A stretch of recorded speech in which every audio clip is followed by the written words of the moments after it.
le ressourcement, le recueillement et le repos. Une fois qu'on a fini son séjour à la chaumière, on les trouve près du vrai Dieu, le Créateur du ciel et de la terre. Le 3e congrès national du NMP est placé sous le patronage effectif de Dieu.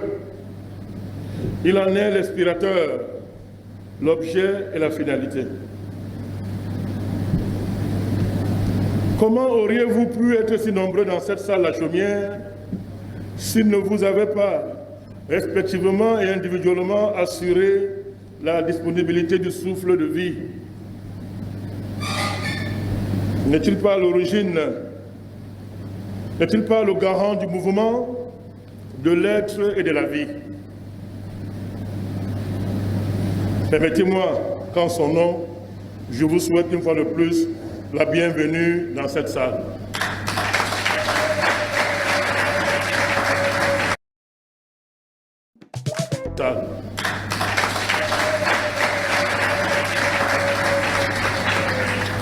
Le NMP est très heureux de partager ces moments avec vous.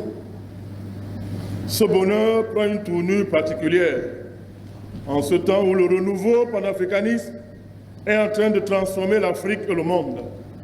Et le NMP est la cheville ouvrière du panafricanisme renaissant. Mesdames, Messieurs,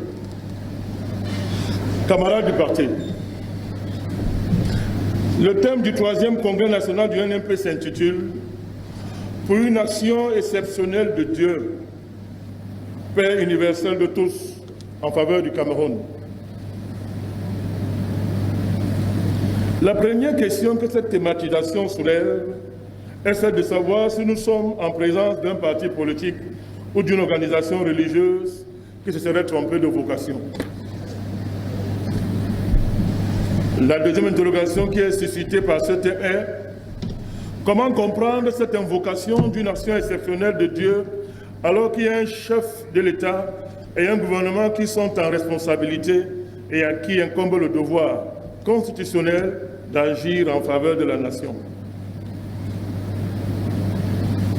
À l'endroit de la première interrogation, nous répondons que la récente actualité dans le monde a trait aux Jeux Olympiques de Paris 2024, dont la cérémonie d'ouverture a explicitement consisté en une adoration du diable sous le couvert de la créativité artistique soi-disant. En fait, depuis des décennies, ce à quoi on assiste, mesdames, messieurs, c'est la transformation de l'essentiel des activités humaines en activités de célébration publique de Satan. C'est cette longue dérive qui a ainsi culminé avec le culte public fait à Satan lors de la cérémonie d'ouverture des Jeux Olympiques de Paris 2024. Le monde dans son ensemble est-il donc devenu un autel consacré à Satan? Puisque malgré le caractère satanique avéré des cérémonies d'ouverture des Jeux Olympiques, ces Jeux et ces articulations passionnent la planète. Chacun s'essayant à faire la part des choses et même de justifier les cérémonies d'ouverture en lieu et place des organisateurs et de l'État français. Pour autant, qui de nous, qui de vous dit que le monde est donc devenu un monde essentiellement religieux? Puisque la religion a pour objet, entre autres, la relation au diable aussi. La religion, ce n'est pas seulement la relation à Dieu, c'est aussi des rapports avec le diable. Puisque nous enseigne de ne pas, en principe, pratiquer les œuvres du diable, dont la religion a aussi pour objet les rapports au diable.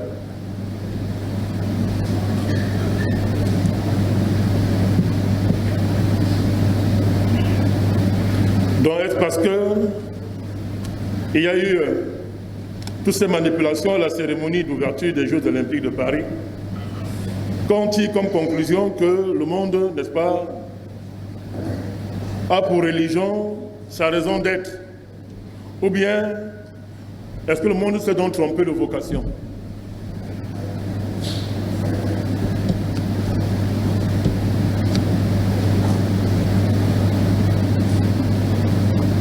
Ensuite, il n'y a pas longtemps, M. Macron, président de la République française, nous a prévenu de ce que notre génération devrait se préparer à accueillir la bête de l'événement. Et qu'elle était bel et bien là. Jusque-là, nous n'avons entendu personne soulever la question de savoir si on était en présence d'un grand prêtre ou du président de la France, un État pourtant jaloux de sa laïcité. La réponse à la première question résout donc en toute logique, mesdames, messieurs, et d'après le principe du parallélisme des formes, le problème posé par la deuxième interrogation. Néanmoins, nous disions qu'en toute objectivité, le gouvernement camerounais, le chef de l'État du Cameroun, parce qu'ils sont dans le monde, le peuple camerounais avec, participe de ce processus universel de satanisation. D'ailleurs, le président patriarche était l'un des invités d'honneur de la dite cérémonie d'ouverture. Et dans les conditions actuelles, il était de son devoir qu'il aille pour représenter le Cameroun. Nous constatons, nous ne jugeons pas. En réalité, les choses sont plus complexes qu'elles ne paraissent. C'est qu'à ce processus de satanisation universelle correspond aussi un processus de divinisation, d'élévation spirituelle du monde, constitué par l'action des hommes de foi et des véritables croyants qui ne cessent de dédier le monde à Dieu, qui œuvrent sans relâche dans le but de faire du monde un autel divin. Et comme le gouvernement, le chef de l'État du Cameroun, le peuple camerounais avec eux sont dans le monde, ils sont partie prenante, conscients ou pas du dit processus. Le NMP est donc en droit, mesdames, messieurs, d'invoquer une action exceptionnelle de Dieu, Père universel de tous, en faveur du Cameroun.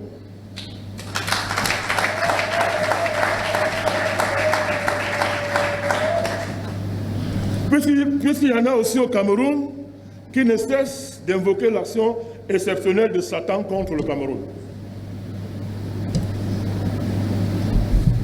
Dieu étant le bien suprême, la beauté suprême et la bonté suprême, l'invoquer en faveur du Cameroun ne peut qu'être bénéfique pour notre pays et participe de la bonne politique, de la vraie politique.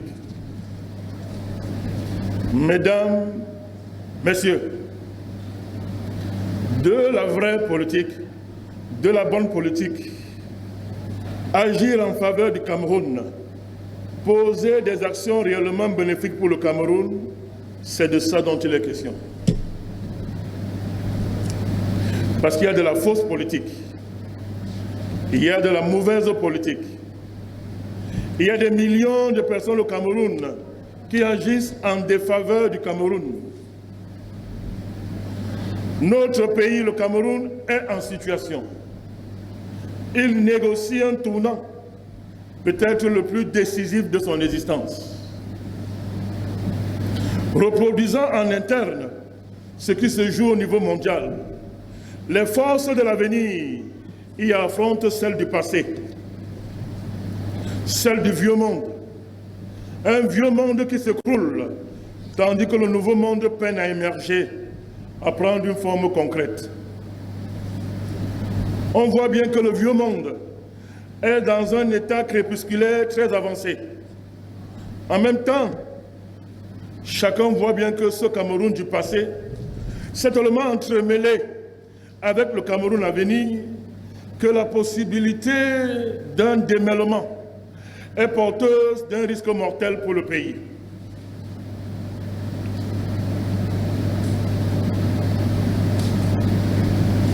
Autrement dit, les forces conservatrices au Cameroun sont si organisées et si déterminées à conserver le pouvoir et leurs privilèges que leur départ du pouvoir fait courir au pays un risque de disparition du pays. Telle semble être l'alternative qui s'offre au pays. Dans le même temps, et en même temps, le changement ne peut plus être différé. Le prix à payer pour l'imposer semble très élevé. Les Camerounais veulent le changement, ici et maintenant. Mais en même temps, ils ne veulent pas d'un changement qui va placer le pays sous la coupe de l'étranger. Parce que malgré tout ce qu'ils peuvent reprocher au chef de l'État, ils ont l'impression qu'il a quand même préservé quelque chose qu'ils n'arrivent pas à définir eux-mêmes, mais qui les amène à refuser la tutelle de l'étranger, à ne pas perdre cet acquis qu'ils n'arrivent pas à définir, qu'ils peinent à désigner. À cet effet, ils ont serré la ceinture, croyant que le bout du tunnel était proche. Plus on leur a dit que le bout du tunnel était proche, plus il s'est éloigné au point de disparaître. L'horizon du pays semble bloqué. On a l'impression de régresser à tout point de vue. La vie est chère, très chère même. Les infrastructures nationales, les équipements collectifs se dégradent à vue d'œil. L'accès aux biens publics de base est aléatoire. Les services publics sont accessibles dans les limites de leur existence. Et quand ils sont accessibles, c'est au prix de maltraitances inouïes qu'on fait subir aux populations. On a l'impression que l'État est en guerre contre sa population et qu'il mène une politique de classe. Les dirigeants sont discrédités. Les populations ne se reconnaissent plus en eux. Il y a une réelle détestation de l'autorité.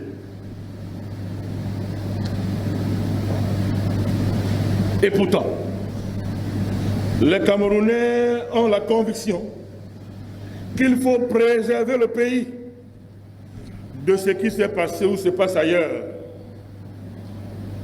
Les voilà donc tiraillés entre le besoin pressant de changement et de la nécessité de préserver le pays. La colère populaire gronde. Les gens sont fatigués de ce qui apparaît comme une grande routine collective. Le pays tourne en rond. Personne ne sait de quoi le lendemain sera fait. La stabilité du pays est pourtant vantée à l'étranger et est même reconnue. La résilience du pays n'échappe à personne et cela semble être la marque du pays, tout comme son exceptionnalité géopolitique. Ce qui a été réussi ailleurs en termes de déstabilisation ne réussit pas au Cameroun. Tout complot contre le pays en externe comme en externe échoue inéluctablement. Si le peuple semble être pris dans un étau qui le dépasse, les dirigeants eux-mêmes donnent l'impression que l'avenir du pays leur échappe. C'est dans ce contexte, mesdames, messieurs, qu'il faut penser l'avenir du pays, qu'il faut penser le Cameroun, qu'il faut penser la politique. Le Cameroun est en dernier ressort, un équilibre de forces positives et de forces négatives. Elle se neutralise. À la manette du maniement politique de cet équilibre stratégique, il y a le vieux patriarche président. Son âge avancé rend-il cet équilibre des forces politiques précaire et instable? C'est une question. C'est notre question à nous tous. Mais c'est la façon dont les différentes forces du pays interprètent l'âge du président et ses significations politiques qui déterminent et détermineront leurs agissements. À ce propos, l'interprétation dominante dans le pays à propos de l'âge avancé du président est qu'il doit quitter le pouvoir, qu'il n'est plus apte à gouverner. Il s'agit là de l'atout stratégique des différents prétendants à sa succession. Or, quoi qu'on dise et quoi que l'on pense, le vieux président tient encore le pays. On le voit donc, le positionnement des forces vives du pays par rapport à la problématique posée par l'âge avancé du patriarche président dépend de facteurs objectifs et subjectifs qui complexifient davantage l'issue de cet équilibre instable des forces en présence. Le NMP se démarque de toute approche voulant instrumentaliser l'âge du président à des fins politiques et politiciennes. En même temps, nous refusons de faire du chef de l'État l'horizon indépassable du pays.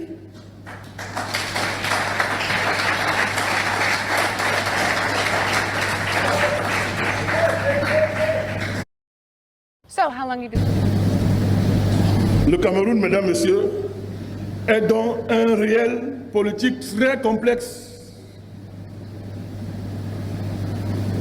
Comment aborder donc cette complexité du réel politique qu'on appelle Cameroun?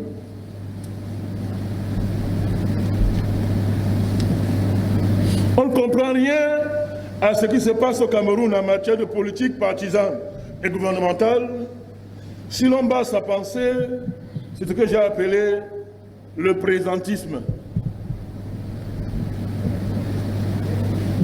C'est-à-dire le bruit autour des soi-disant faits, si sacrés seraient-ils, qu'il suffira alors de les aligner les uns les autres et puis se livrer à des commentaires dénonciateurs, acerbes les uns les autres.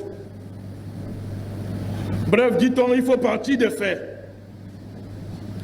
Critiquer sévèrement le régime ou le défendre quand on ne l'encense pas. Et si l'on veut se convaincre du sérieux de sa jactance, il suffit de rechercher la caution d'un expert ou d'un spécialiste qui viendra apporter l'onction scientifique ou savante indispensable pour que la critique, la défense ou l'encensement soient recevables comme étant pertinents. Et le tour est joué. Et on prétend qu'on a affaire à des réflexions politiques. Ce serait donc à partir de celle-ci qu'on devrait dire le vrai sur ce qu'est et sera la politique au Cameroun. Et lorsque nos certitudes sont rattrapées par la réalité, on se lance dans une fuite en avant. On persiste dans ses positions et désormais l'effort consistera à collecter les faits. Il existera toujours les faits pour conforter nos positions. Et on finira par appeler celles-ci des convictions. Et on sera donc prêt à mourir pour elles. Au Cameroun, la réflexion spontanée, instantanée, inspirée des faits présents, tient lieu de réflexion politique. Mais ce n'est pas parce que, mesdames, messieurs, un fait se produit à l'instant présent qu'il n'a pas d'antécédent. Qu'on est en face d'une répétition. Qu'on n'est pas en face d'une répétition, je voudrais dire. Il se peut qu'il y ait des contemporains qui aient déjà vécu le fait en question et donc disposent d'une expérience du fait concerné. Un fait peut être nouveau, il peut aussi être ancien.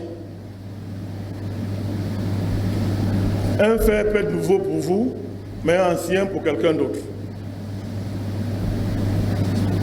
Il sera nouveau pour quelqu'un, mais participera d'une répétition d'un déjà vu pour quelqu'un d'autre.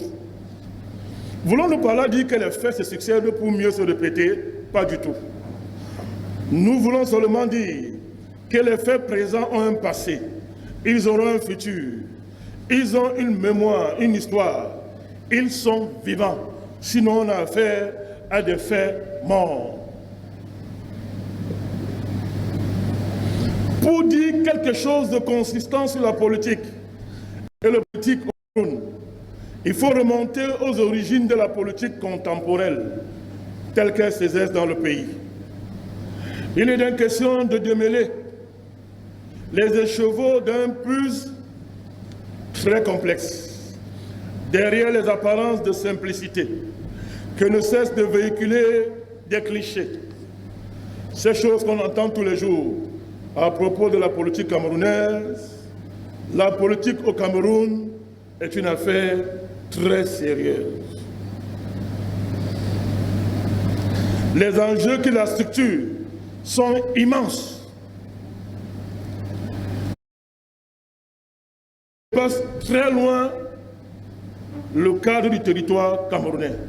Mesdames, Messieurs, ils engagent le monde.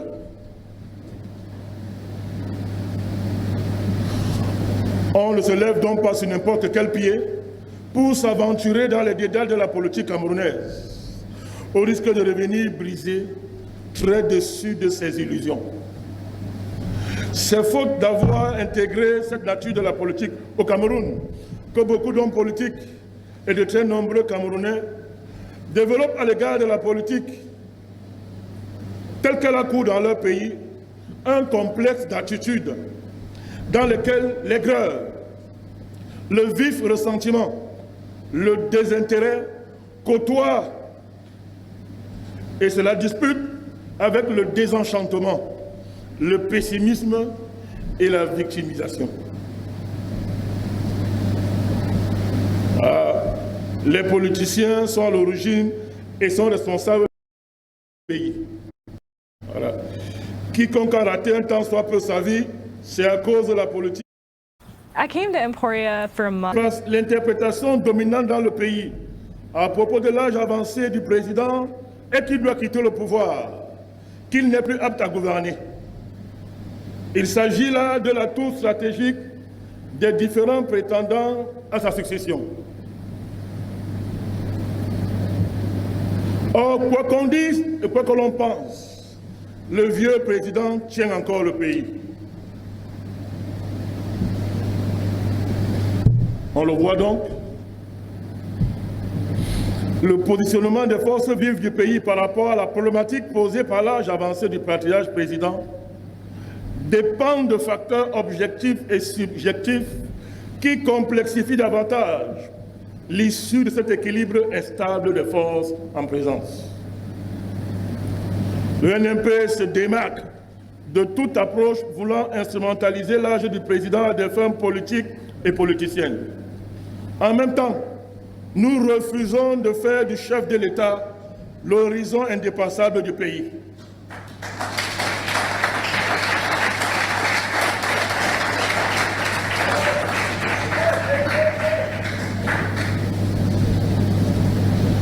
Le Cameroun, mesdames, messieurs, est donc un réel politique très complexe.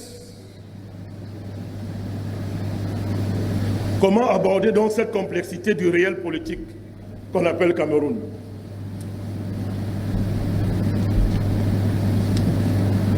On ne comprend rien à ce qui se passe au Cameroun en matière de politique partisane et gouvernementale si l'on base sa pensée sur ce que j'ai appelé le présentisme. C'est-à-dire le bruit autour des soi-disant faits, si sacrés seraient-ils, qu'il suffira alors de les aligner les uns les autres et puis se livrer à des commentaires dénonciateurs, acerbes les uns les autres. Bref, dit-on, il faut partir des faits. Critiquer sévèrement le régime ou le défendre quand on ne l'encense pas. Et si l'on veut se convaincre du sérieux de sa jactance, Il suffit de rechercher la caution d'un expert ou d'un spécialiste qui viendra apporter l'onction scientifique ou savante indispensable pour que la critique, la défense ou l'encensement soient recevables comme étant pertinents. Et le tour est joué. Et on prétend qu'on a affaire à des réflexions politiques. Ce serait donc à partir de celle-ci qu'on devrait dire le vrai sur ce qu'est et sera la politique au Cameroun. Et lorsque nos certitudes sont rattrapées par la réalité, on se lance dans une fuite en avant. On persiste dans ses positions et désormais l'effort consistera à collecter les faits. Il existera toujours les faits. Pour conforter nos positions. Et on finira par appeler celles-ci des convictions. Et on sera donc prêt à mourir pour elles. Au Cameroun, la réflexion spontanée, instantanée, inspirée des faits présents, tient lieu de réflexion politique. Mais ce n'est pas parce que, mesdames, messieurs, un fait se produit à l'instant présent qu'il n'a pas d'antécédent. Qu'on est en face d'une répétition. Qu'on n'est pas en face d'une répétition, je voudrais dire. Il se peut qu'il y ait des contemporains qui aient déjà vécu le fait en question et donc disposent d'une expérience du fait concerné. Un fait peut être nouveau, il peut aussi être ancien. Un fait peut être nouveau pour vous, mais ancien pour quelqu'un d'autre. Il sera nouveau pour quelqu'un, mais participera d'une répétition d'un déjà vu pour quelqu'un d'autre. Voulons-nous par là dire que les faits se succèdent pour mieux se répéter? Pas du tout. Nous voulons seulement dire que les faits présents ont un passé, ils auront un futur, ils ont une mémoire, une histoire, ils sont vivants. Sinon, on a affaire à des faits morts. Pour dire quelque chose de consistant sur la politique et le politique au Cameroun, il faut remonter aux origines de la politique contemporaine, telle qu'elle s'exerce dans le pays. Il est une question de démêler les écheveaux d'un plus très complexe, derrière les apparences de simplicité, que ne cessent de véhiculer des clichés. Ces choses qu'on entend tous les jours à propos de la politique camerounaise. La politique au Cameroun est une affaire très sérieuse. Les enjeux qui la structurent sont immenses et ils dépassent très loin le cadre du territoire camerounais. Mesdames, Messieurs, ils engagent le monde.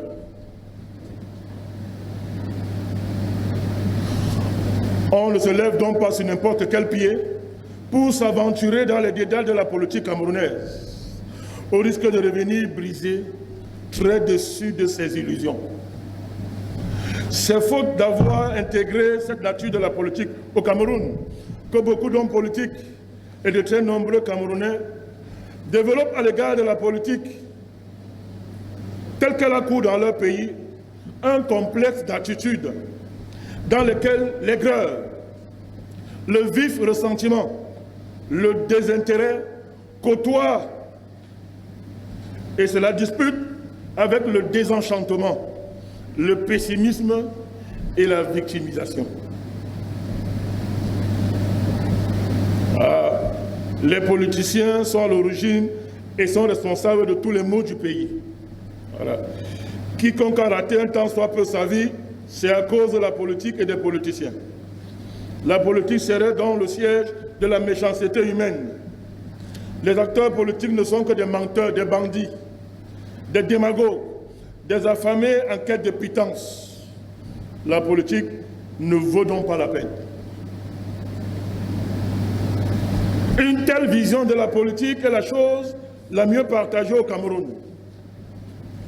En réalité, elle exprime un besoin de politique. En lui prêtant un excès de pouvoir et donc de capacité. Mais elle fait l'impasse. Elle fait l'impasse sur la condition de la politique et du politique.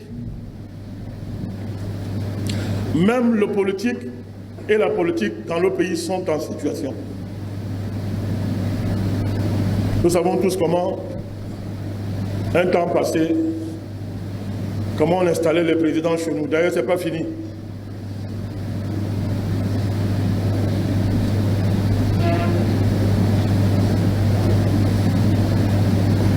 L'idée simpliste de la politique refuse d'admettre que la politique et le politique peuvent être les victimes de force et de puissance qui les dépassent. Un temps, ou un temps, pendant un temps. Il y a longtemps, personne ne pouvait dénoncer la France dans le pays. Aujourd'hui, on les chasse. Et ils partent.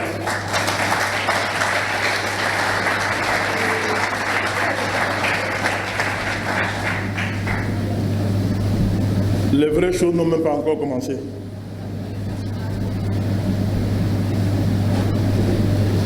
Nos glorieux héros nationaux ne sont-ils pas la preuve de la véracité de ce qui vient d'être dit? Leur cause était juste, mais ils ont été vaincus physiquement par la force, même si leurs idéaux ont triomphé. Moumiobe, Wandje, Moumi avait raison, mais on les a détruits physiquement.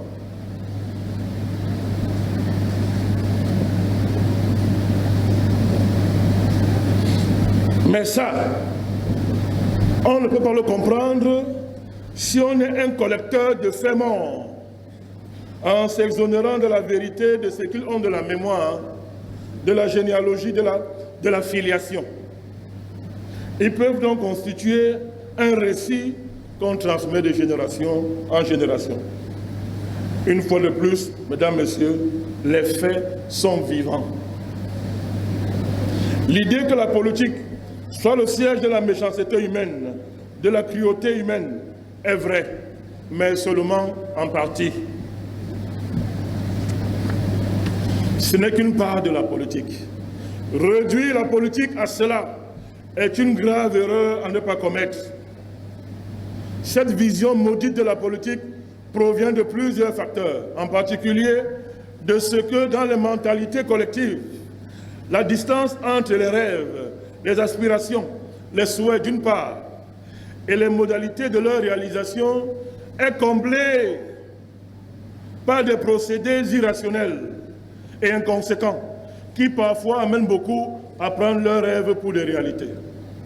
Entre le souhaitable et le possible, il y a tout un labyrinthe d'exigences à confronter et à satisfaire. Les conditions de satisfaction et de confrontation à ces exigences échappent au commun du mortel, au commun des mortels, parce qu'elles ne relèvent pas du sens commun.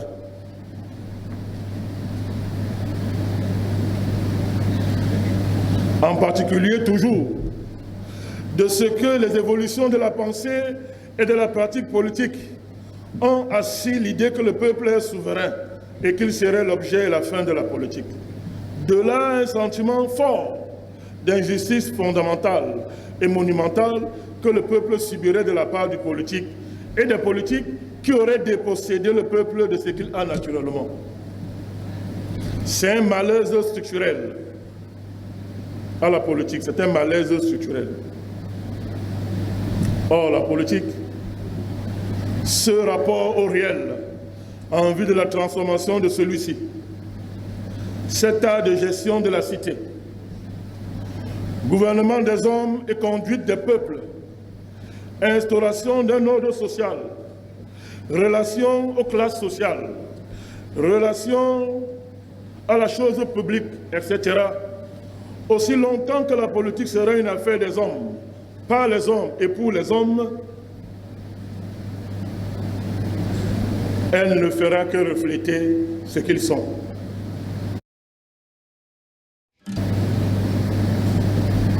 Or, l'homme, n'est-il pas le réel par excellence, en dernière instance? Maintenant, qui est l'homme? A-t-on fini de le définir? Que la politique soit une technique de gouvernement ou un grand mécanisme social, une organisation qui organise l'affrontement des forces sociales, elle va dépendre de la grande idée qui la justifie. Pouvoir qui rend possible l'avènement d'une humanité libre, il sera l'expression d'un mouvement historique et philosophique. Au grand carrefour de la rencontre des sociétés avec elles-mêmes, de l'homme avec l'homme, apparaît la politique qui interprète, unifie, synthétise au niveau le plus général possible les dynamiques profondes, contradictoires de la société afin d'indiquer le chemin à emprunter pour que la société, réalisant de grands accomplissements, s'accomplisse. On voit donc la grande exigence qui porte la politique.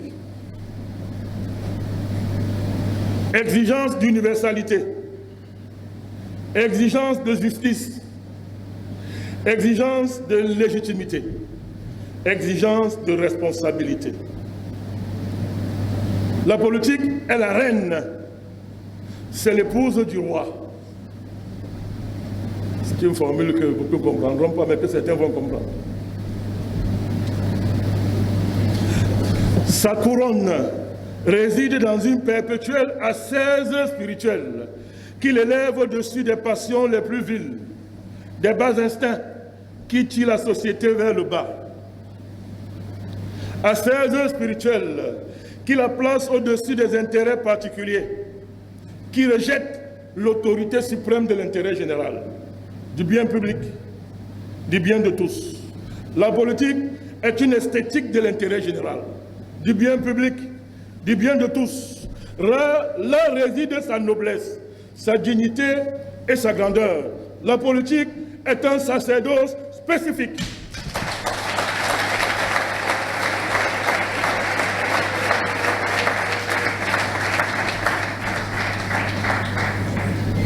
A-t-elle perdu sa grandeur?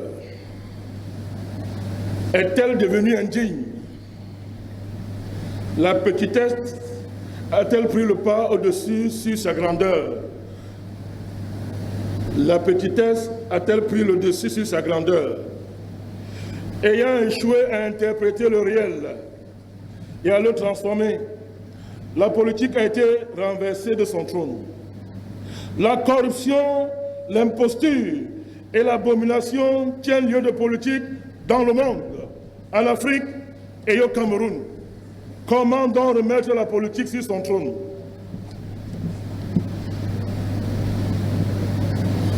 Nous voulons remettre la politique sur son trône.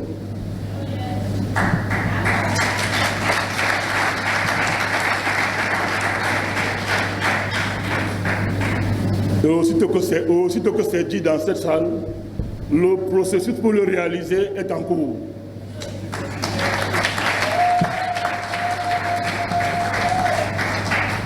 Mais nous ne supplions pas. Nous disons et le processus de réalisation est enclenché. Comment donc remettre la politique sur son trône? En tournant le dos au complexe d'attitude souligné plus haut, pour investir le terrain de la connaissance, de la réflexion la plus haute possible, de l'ascèse spirituelle. On pourra alors confronter le labyrinthe, y pénétrer et satisfaire aux hautes exigences qu'implique la prise en charge des enjeux de la politique au Cameroun en ce début du XXIe siècle.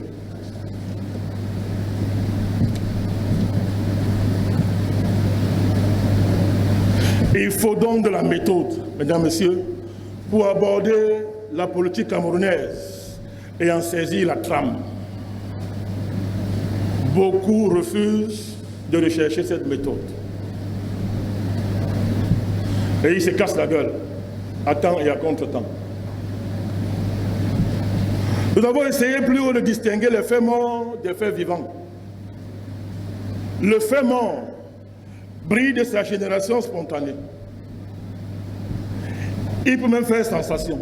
Il peut être fracassant, très retentissant, sauf qu'il n'a ni passé ni futur. Sa vie est spontanée et instantanée. Après usage, on le jette. Le fait vivant, lui, a un passé, un présent et un avenir qui se tiennent mutuellement. Il est un mouvement. À partir de son passé, on comprend son présent et on peut envisager son futur. Encore qu'il a en lui-même les mécanismes de son dynamisme. Il a une mémoire de la généalogie, de la filiation. On peut en faire un récit qu'on transmet de génération en génération. On peut le léguer en héritage. Question fondamentale, mesdames, messieurs. Le Cameroun est-il un fait politique mort ou un fait politique vivant?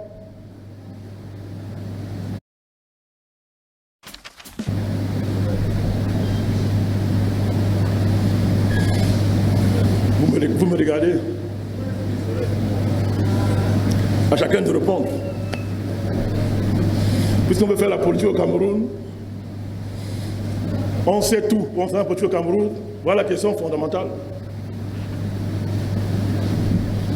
La réponse à cette question permet d'opérer un classement des positionnements à l'égard du phénomène politique qu'est le Cameroun. Le Cameroun est un fait bon si on considère qu'il est une génération spontanée, qu'il n'a pas de passé, de présent et de futur, que ces différentes temporalités n'ont pas de lien entre elles, qu'elles ne se tiennent pas dans un mouvement. Dans ce cas, docteur Nouma, on peut se servir du Cameroun et le jeter après usage. Interprété politiquement, le Cameroun en tant que fait politique mort renvoie à ce Cameroun créé de toutes pièces par le colon, moulé dans la colonisation et le néocolonialisme. C'est un pays sans âme, qui est simplement animé par les activités et les transactions néocoloniales. Il n'est qu'une somme de richesses naturelles, matérielles et humaines à piller. C'est un pays à jeter après usage. Son histoire a commencé avec l'arrivée du colon. Il n'a pas d'histoire. Le Cameroun n'a rien à se raconter, à dire de lui-même. On le fera, on le fait et on le fera à sa place. Il n'a pas de récit à transmettre. Il n'a pas de filiation historique, ni de généalogie historique. Ces problèmes sont factuels et comme tels ont pour origine ceux qui actuellement sont en charge du pays. Ces problèmes ont commencé aujourd'hui et s'achèveront aussitôt si les dirigeants actuels sont changés. C'est mécanique, il n'y a pas de mouvement. Le colonialisme, le néocolonialisme relève du passé et non pas d'incidence sur la vie présente du pays. D'ailleurs, ils n'ont qu'été que bénéfiques pour tous. Trêve d'ingratitude envers le colon. Ça, c'est le Cameroun en tant que fait mort, interprété comme fait mort. Le Cameroun vivant, c'est le contraire du Cameroun mort. Il a un passé, un présent et un avenir qui se tiennent mutuellement. Son passé explique son présent, qui informe son passé en retour. Les deux dessinent les formes de son futur. Il a une mémoire historique, une généalogie vivante, de la filiation consciente. Il peut raconter son histoire, la transmettre de génération en génération. Il peut laisser de l'héritage. Il a lui-même un héritage. Il a en lui-même tout ce qui est nécessaire à son développement.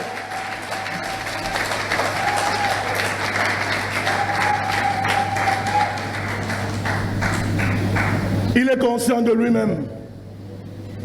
Il est un mouvement. Il est un mouvement historique conscient.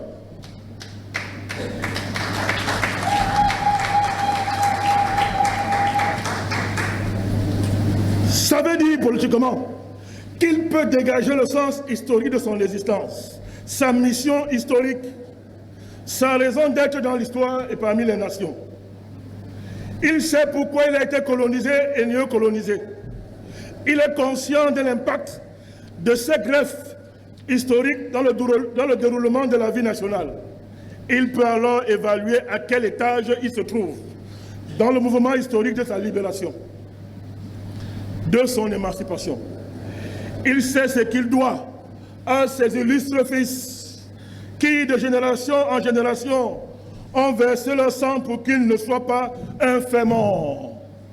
Oumniobe, Wandje, Mounié, Osenda Fana, Martin Paul Samba.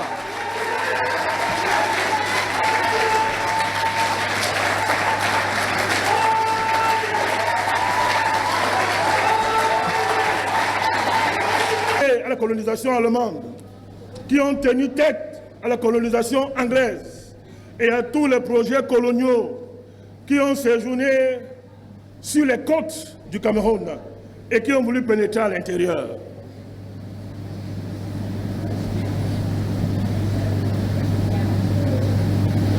Il sait, le Cameroun vivant là, qu'avant l'arrivée des colons et des néocolons, il y avait une vie, il y avait de la vie ici. Il est au fait de ce que l'indépendance et la souveraineté du pays ne sont pas négociables. Ne sont pas négociables.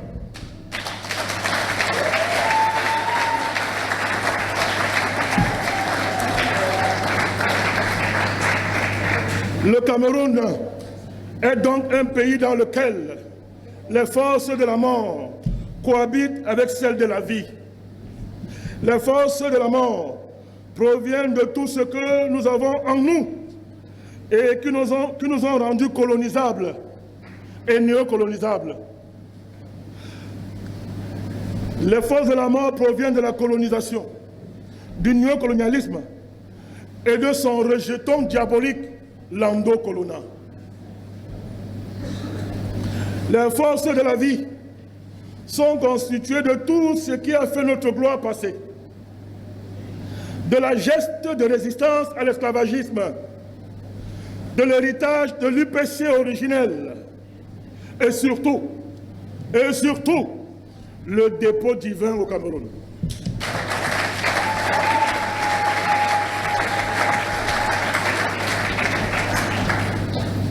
À la suite de ces développements, l'on peut classifier les positionnements à partir desquels les uns et les autres abordent la question camerounaise.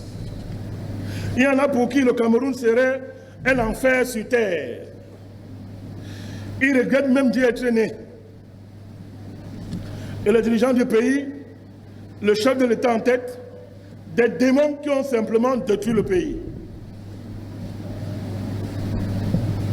Deuxième catégorie, il y en a qui sont les nostalgiques de l'ère Haïdo, qui est fantasmé comme étant l'âge d'or du pays, une espèce d'air paradisiaque.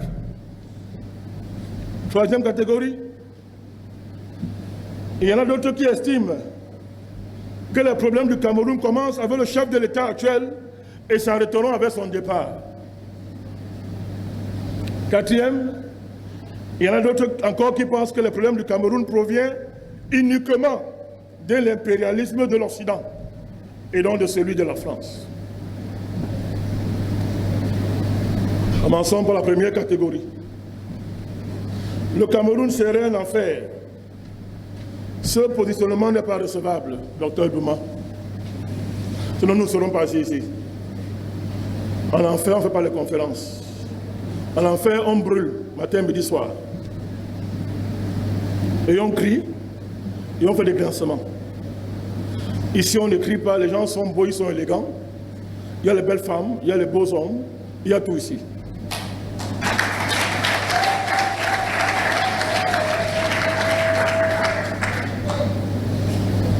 Donc ce positionnement n'est pas recevable. D'abord, ça se demander ce que les tenants d'un tel positionnement font encore au Cameroun. Et par quels moyens ils se sont retrouvés ici. Est-ce le président Biya qui a décidé de leur naissance en enfer? Raisonnement logique, hein, simplement. Que le régime actuel ait fait de mauvaises choses et fait encore de mauvaises choses, c'est un fait. De là à dire qu'il a détruit le pays, c'est une affirmation gratuite. Il y a ce positionnement de les nostalgiques de l'ère Ahidjo. Ils ont fait de M. Ahidjo l'horizon indépassable de la vie nationale. En passant, c'est le premier président du Cameroun, honneur et gloire à sa personne.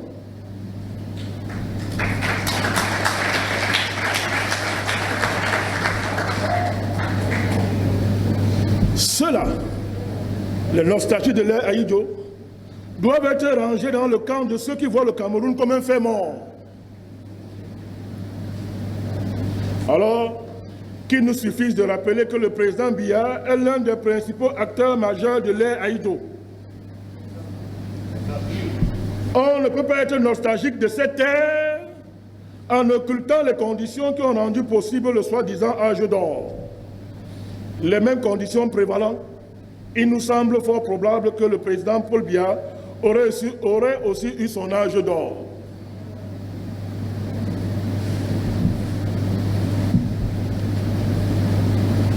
Troisième positionnement. Le problème du Cameroun, c'est le chef de l'État. Et le restant des Camerounais auraient donc des solutions. Si le problème du Cameroun, c'est le président, conséquence logique, ça veut dire que nous sommes ici tous réunis, nous avons la solution. Ça veut dire. Ils ont dit, c'est le problème, c'est Paul Biya. Et le chef de l'État bloque donc les solutions par sa longévité au pouvoir, entre autres. Alors, si l'on a la solution d'un côté et le problème d'un autre, ça veut dire qu'on n'a pas de solution. Il faut raisonner logiquement. Puisque la solution est censée régler le problème. Le faisant donc, on est dans ce qu'on appelle l'anti-biaïsme primaire. C'est une personnalisation à outrance des problèmes de tout un pays, doublée de la victimisation décrétée de tous les Camerounais, puisqu'ils sont nombreux. Ceux qui pensent le contraire de ce que le président Biya serait le problème du Cameroun. Les RDPCistes pensent ça, non? Voilà. Quand les Moupa, ils sont là. Quatrième catégorie de positionnement. Les problèmes du Cameroun proviennent tous de l'impérialisme. Et ça, pour les panafricanistes, c'est important d'écouter ça. On n'est jamais par hasard la proie de la prédation impérialiste. Oh, ce que je dis là, ça peut coûter cher, mais je vous le dis. C'est un anti-impérialiste de feu qui parle. On n'est jamais par hasard la proie de la prédation impérialiste. En lui-même, l'impérialisme est le stade suprême du capitalisme, pour reprendre Lénine. Il a été précédé par l'esclavage et la colonisation. Or, l'on esclavagise ce qui est esclavagisable. On colonise ce qui est colonisable. Une fois que l'on est tombé sous la férule de l'impérialisme, il faut engager la lutte résolue pour en sortir.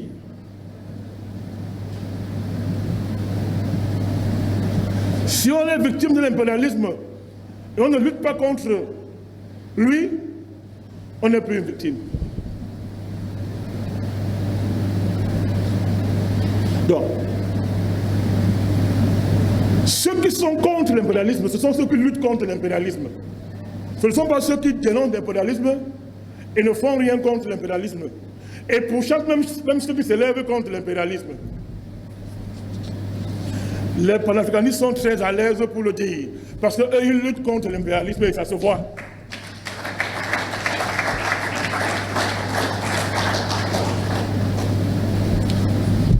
L'enjeu de ce petit recensement était de faire ressortir l'idée que les positionnements politiques à partir desquels les uns et les autres abordent la problématique politique camerounaise posent même cette problématique est déterminée par la réponse que l'on donne à la question de savoir si le Cameroun est un fait vivant ou alors un fait mort.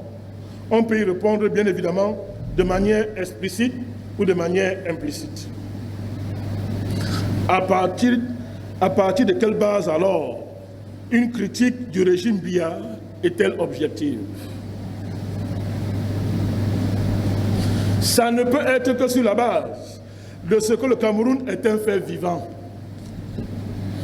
Il est dans un processus de continuité historique, activé par une contradiction fondamentale qui est en voie d'aboutissement. Quelle est la contradiction fondamentale qui a longtemps été le moteur de l'histoire politique du Cameroun? Autrement dit, c'est quoi le problème national camerounais? Oumniobé a posé cette question hier. Nous la posons encore aujourd'hui. Et la réponse du Podol, c'était l'UPC originel, avec les résultats que nous savons tous. Oui, ils n'ont pas pris le pouvoir, mais ce pouvoir qui était là n'a fait qu'exister à cause de l'UPC. Et si nous sommes indépendants aujourd'hui, qu'elle soit formelle, cette indépendance, nous savons à qui nous la devons.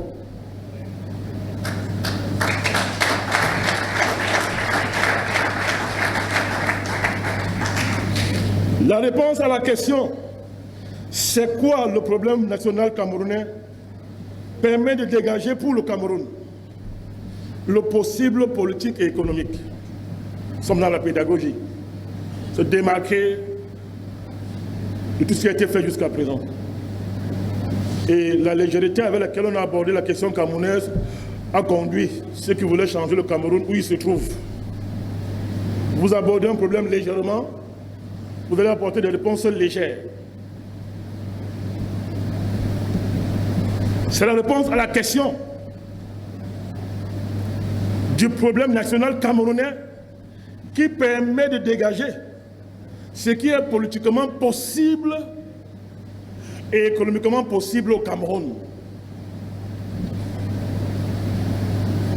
Parce qu'on aurait étudié l'histoire du Cameroun et on aura compris quels sont les véritables blocages structurels qui enferment ce pays dans un carcan, dans le carcan que nous connaissons tous. Ce qui nous évite donc d'exiger l'impossible à un dirigeant pour après baser une critique du régime sur ce qui n'était pas à la portée du régime.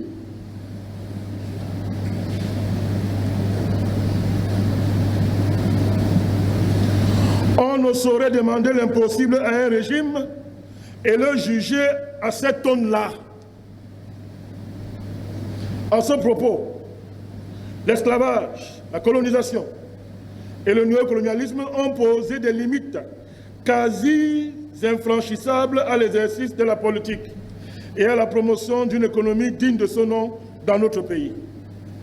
On ne peut pas procéder à une analyse juste des régimes successifs des présidents Amadou Ahidjo et Paul Biya sans convoquer ces limites et leur impact sur la destinée de notre pays. Il est donc indispensable de retrouver le moteur de l'histoire qui agit au Cameroun.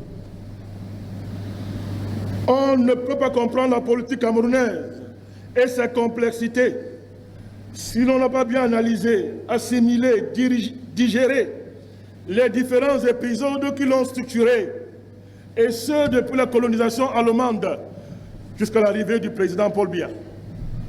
Qui peut prétendre faire de la politique au Cameroun sans avoir tiré toute la sève des trajectoires politiques des gens comme Gottlieb Chan? Ah, vous êtes surpris, c'est un patriote camerounais.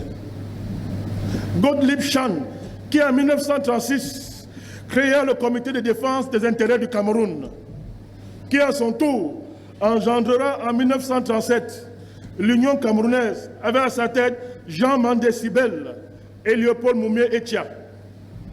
Peut-on faire la politique au Cameroun sans maîtriser l'histoire des gens comme King et John, André Fouda, Louis-Marie Pouka, André Marimbida, Paul Sopo Priso, Charles Kala, Guillaume Bissek, Paul Monté, Ndoumessi Mathias, Daniel Kemayou, Louis-Paul Ojoula, Jules Ninine, Bébé Yidi, pour ne citer que cela. Peut-on faire politique au Cameroun sans comprendre la mission historique de l'UPC originelle et ses dirigeants historiques que sont Ernest Wandje, Félix Laurent Moumier, Abel Kingé, Osende Fana, Bungli Massaga, Nde Toumaza, Michel Do, mais surtout, le rôle historique du très grand Ruben Oumniobé.